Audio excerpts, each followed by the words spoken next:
little Chamber of Commerce weather across central and eastern Kentucky on this Friday. Doesn't get much better than this in mid to late August. Lots of sunshine, comfortable humidity levels, and heading into the weekend, we're looking good, especially tomorrow. That heat will creep in. And by next week, we're looking at several days with highs in the mid-90s. And of course, you add just a little bit of humidity in there, those heat indices, 100 plus, will be in play. So we are going to get a dose of reality by next week. But enjoy it while it lasts right now. Max HD radar and satellite, we're golden. Our Bluegrass Pace Care Skyview HD camera network, Richmond EKU, a lot of sunshine and warm there, 81.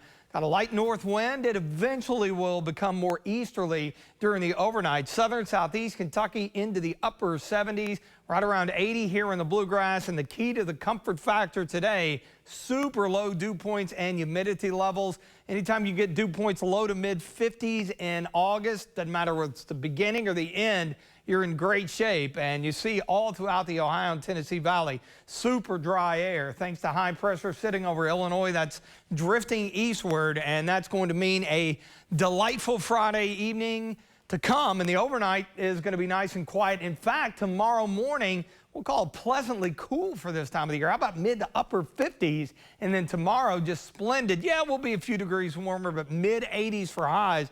And that's closer to average for this time of the year. Muggy meter, yeah, it does begin to climb, especially as that heat builds in into early next week.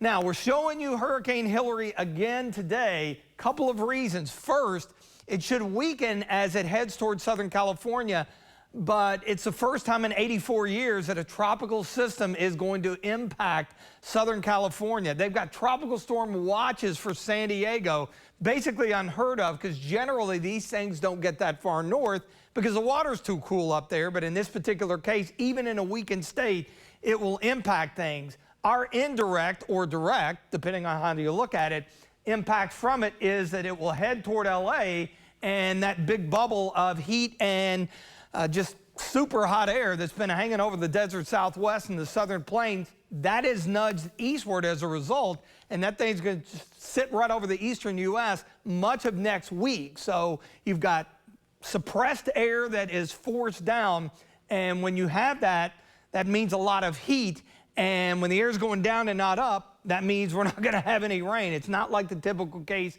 of where we see a few pop-ups during the afternoon. The ridge may break down enough by this time next week to maybe squeeze an isolated storm out.